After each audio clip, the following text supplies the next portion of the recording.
Bienvenidos a una edición más de Personajes Geniales, programa producido por ADN 40 y por el Centro Ricardo Salinas Pliego. En esta ocasión hablaremos de la pintora más famosa de México y de América Latina, Frida Kahlo. Y para hablar de ella, nada mejor que la compañía de Isabel Revuelta. Isabel, qué bueno que estamos juntos una vez más. Y te pregunto, ¿por qué es un personaje genial Frida Kahlo? Por su obra, por su vida. Comentábamos en el corte, Gerardo, que obviamente en la historia del arte, pues primero uno tiene que ver la obra y solamente la obra, y qué es lo que te representa, y qué es lo que sientes, y qué es la función del arte, no per se. Pero no puede uno abstraerse de quién la hace y en qué circunstancias realiza esa obra. Y por eso es tan atractiva la obra de Frida Kahlo, por el personaje, por lo que vive, por su persona, por lo que sufre. Entonces, es una pintora que ella misma seguirá construyendo, por eso pienso que es muy, muy importante. Ella estaba muy consciente incluso de que se construía a sí misma una y muchas veces. Dijo que había nacido en 1910 porque era como muy revolucionario la fecha por la Revolución Mexicana. En realidad nació en 1907. Encontré un texto muy lindo que se los quiero compartir de Rosa Montero en su libro Nosotras sobre Frida Kahlo, y ella habla de esas reconstrucciones de Frida.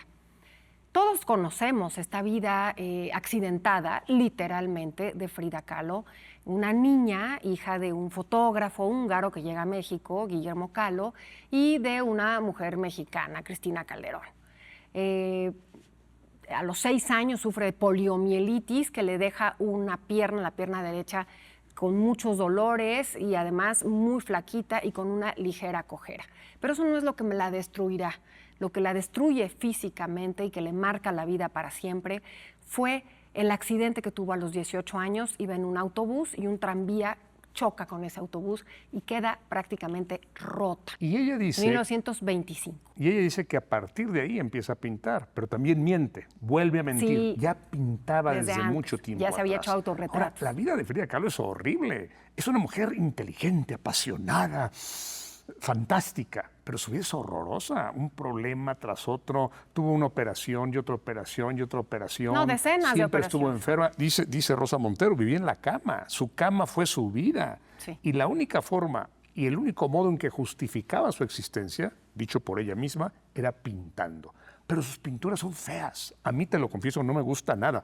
Entiendo que es la pintora más célebre de México, que ha dado identidad al país.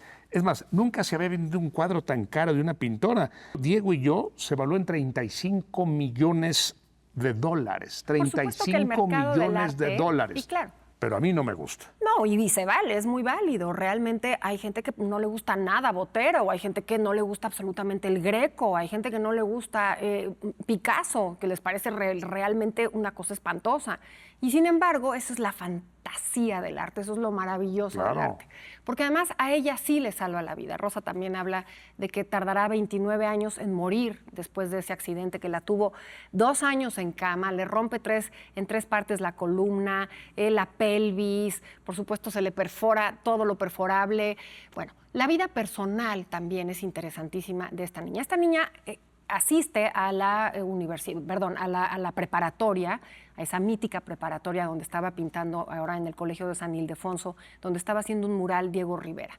Diego Rivera también va a ser una figura muy importante en su vida, pero no nada más esto que conocemos de la relación amorosa, sino también será el máximo promotor. Él dice en vida que es mejor pintora Frida que él.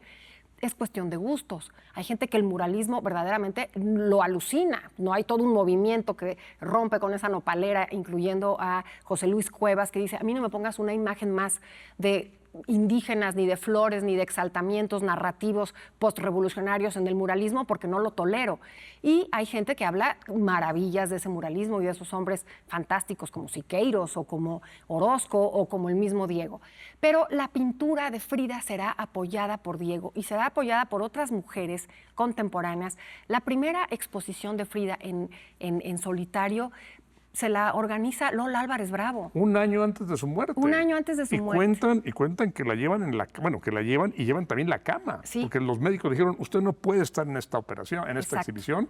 Y Diego manda la cama de un lado y en una ambulancia Frida y recibe a todos sus amigos y es el centro de interés. Pero fíjate, tuvo 32 operaciones quirúrgicas y ella está obsesionada con la medicina. En muchos de sus cuadros, la sangre es el tema normal. Siempre ensangrentado, siempre medicina. charcos de sangre, suicidios, abortos. O sea, sí es algo que a mí me asfixia en lo personal. Y sin embargo, entiendo, contribuyó enormemente a dar identidad a México. Igual que su marido, Diego Rivera, con el que se casa.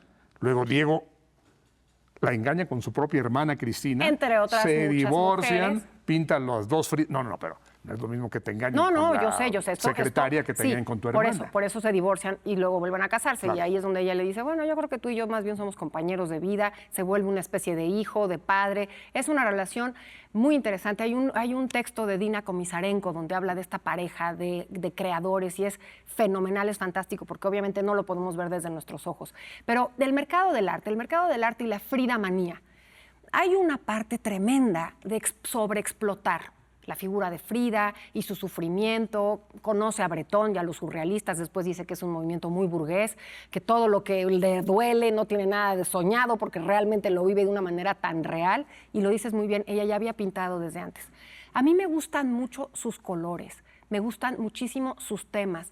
No me parece horrible, me parece disruptiva, me parece una mujer que... Hay un cuadro que no me encanta, es el cuadro de este paisaje urbano, que nada más se ven unas antenas de televisión, unos cables perdón, no de televisión, unos cables de luz. No me parece lindo, como me parece maravilloso cuando se pinta con monos, cuando se pinta con frutas. Y esa última pintura de Viva la Vida, de la sandía, sí me parece como la síntesis de algo que entiende muy bien. ¿Y sabes por qué me gusta también? Porque en vida reivindicó a muchas mujeres de una manera muy visible. El que ella se vistiera de tehuana, que además el traje de tehuana me parece fenomenal, las mujeres del Istmo, son mujeres que llevan económicamente las riendas del Istmo de Tehuantepec. Bueno, se vestía de tehuana y se colgaba lo que encontraba. Y es bellísimo. Déjame decirlo en un tono gentil, parecía árbol de Navidad. Me parece bellísimo. Aretes, pulseras, diademas, colijes, de todo tipo de colijes. Y hablando de esos cuadros, fíjate, pintó 145 cuadros. De esos 145, 55 son autorretratos. Sí, que es con lo que empieza desde y ella dice, jovencita. pues me pinto a mí misma porque es el tema que mejor conozco. Y lo dice perfectamente bien, lo dice muy bien. Ahora, estas mujeres istmeñas que como si estuvieran asistiendo a una vela, cuando ella se pone en el mundo, porque además es una mujer que vivirá en Nueva York, es una mujer que conoce a la intelectualidad, evidentemente, de corte de izquierda. Ella, junto con Diego, son los que reciben a Trotsky, después se ponen en su contra porque se vuelven muy estalinistas. Pero es una izquierda dogmática, no es una izquierda inclusiva, es una izquierda, lo que diga Stalin es la ley. Iban y venían. Detestaba la religión católica y la sustituyó con la religión staliniana. Marx y Stalin, en sus últimos cuadros, es Frida y Stalin. Bueno, yo con ahora Marx. A chivo brincado sabemos que se convirtió en un dogma, pero en esos momentos era muy vanguardista y era muy importante. Así se llama un cuadro suyo, el marxismo da luz a los enfermos. Así se llama un cuadro suyo. Sí, lo que pasa es que a lo que voy es, hoy ya sabemos en qué termina todo este asunto, pero de manera utópica ellos se adherían, como se adhiere Tina Modotti, como se adhieren gran cantidad de artistas, porque les parece que va a ser una solución a ese mundo desigual y demás. Pero bueno, hoy conocemos perfectamente el final. ¿Qué pasa con Diego y qué pasa con Frida y qué pasa con sus cuadros? A mí la Casa Azul me parece entrañable. Preciosa. Como me parece maravilloso el museo, la casa estudio que le hace O'Gorman a ellos dos. Que es una casa separada en dos por un puente. O sea, la casa de Frida y la casa de Diego en un solo mueble. Ya habían tenido mucha vida y entonces ya sabían muy bien cómo tenían que convivir juntos, pero no revueltos. Ahora, cuando en años recientes se encuentran los 28 corsets que tiene que usar a lo largo de su vida. Pobre mujer. Completamente llena de alcohol, de morfina. Cuando se encuentran la pierna, porque le amputan una pierna 2 o 3 años antes. En el último año de su muerte. De morir. Que ya olía mal, dicen, que ya olía mal, porque estaba pudriendo de gangrena. Uno de los, sí, porque además siempre tenía que utilizar escarolas para estar. Varillas, no, pobre. Es un baño que está clausurado. Y cuando se rompe ese clausuramiento posterior, se encuentran todos estos corsés y ahora se pueden ver en esta exposición. Entonces, por un lado está la belleza de los colores, la belleza de lo mexicano. Ella será, bueno, yo sí puedo, cada vez que voy a la Casa Azul, puedo oler a México, puedo oler lo que comían, las charlas que tenían. Bueno, cae rendido el atractivo Trotsky, ya entrado en años, pero tienen una relación amorosa, porque ella representa esa vena de México, eso lúdico, eso vivo, eso verdaderamente vibrante. Y lo hará no nada más en vida, sino a través de sus cuadros. Sí entiendo que hay una Frida manía que deberíamos de poner un poquito más en paz. Tiene mucho que ver también con el tema del libre comercio de México y del tequila y de todo esto que invade al mundo. Pero si la ves de manera objetiva, a mí sí me gustan mucho sus cuadros y sobre todo entiendo que era una vida dificilísima. Coincido en sus colores, son espléndidos y lo dije al principio, contribuyó a darle identidad a México. Pero su obra no me gusta y tampoco su vida, me parece muy sufrida. Y todos sus cuadros son de eso, el sufrimiento, la resiliencia, yo aguanto y aguanto todo, pero al mismo tiempo su pasión. Fíjate, se traen a Trotsky, ella y Diego, lo reciben, en fin. Sí, con su pero esposa cuando se dan Natalia. cuenta que Stalin no quiere a Trotsky, entonces nosotros tampoco lo queremos. Si el papá Stalin dice que no hay que querer a este señor, no lo queremos. Y cuando matan a Trotsky, la primera sospechosa es Frida. Y la llevan a interrogar. Y dice, ella no tuvo nada que ver. Tuvo amantes hombres, amantes mujeres, una sensualidad desbordante. Ahora, ¿cómo te lo explicas con tantas varillas y aparatos? Decían que el dolor a veces era tan intenso que se tomaba una botella de coñac al día para bajar ese dolor. Yo creo que con esa intensidad de vida aguantas un dolor así, ¿no? Además, fíjate, hemos sido un poco injustos con respecto, por ejemplo, hacemos un verdadero ideal, el sufrimiento de Van Gogh. Se ha hecho una apología de su sufrimiento. Ay, es que sus obras están, pasma todo lo que sufre, lo que le escribe a su hermano. Entonces, es muy heroico que haya sufrido tantísimo Van Gogh, pero en Frida, no, pero ¿por qué? Pues, No, es que no, está... no. y es que siento muchas Van Gogh veces... tenía problemas con sus sustancias cerebrales pero internas. Frida tenía con los brazos, con los pies, con la No, columna y moralmente vertebral, con la también, pelvis. moralmente, porque además ella buscaba ser madre, no se pudo, buscaba tener una... 5 Pero lo abortos, que quiero decirte es 5 que el abortos. sufrimiento en uno es premiado y el sufrimiento en la otra, los detractores de su obra hablan mucho de ese sufrimiento y no puedes abstraerte, lo decíamos hace un ratito que estábamos en el corte. Sí, la obra per se es importantísima y no hay que meterle la vida y la biografía. Y no lo niego. Pero tú no puedes, un Van Gogh no puede pintar sin lo que vivió. Estoy de acuerdo. Un Velázquez no puede pintar si no estuviese en la corte. Eso Y ella lo dice, no puedo pintar de otra cosa que no sea yo. Oye, pero 5 abortos, y 5 abortos que ella no quiso, ella deseaba tener un hijo. Llenó su casa de muñecas, llenó su casa de animales, de monos, un ciervo tenía. A los Xoloscuintles también. Granizo, se llama el ciervo. Se pintó con cuerpo de ciervo.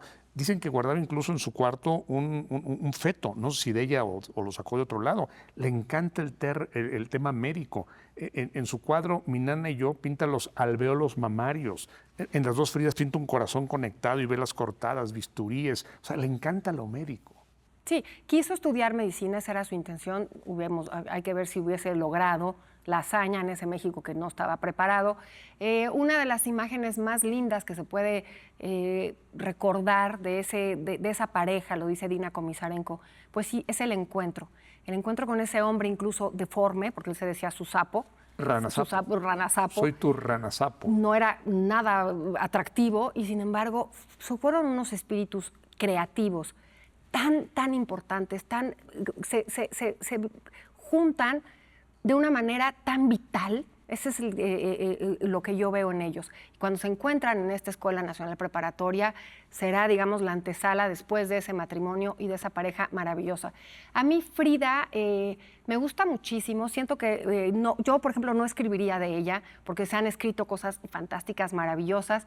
Creo que hay que dejar reposar también esta Frida manía y estos fenómenos del mercado. Pero bueno, se nos está acabando. No, se nos acabó. Se nos acabó el tiempo, Israel. Qué grato platicar contigo Gracias, sobre esta gran Gerardo. señora, que a mí no me gusta, pero reconozco su gran dimensión, Claro. que es Frida Kahlo. Así es. Muchísimas gracias y nos vemos la siguiente ocasión en Ideas Geniales.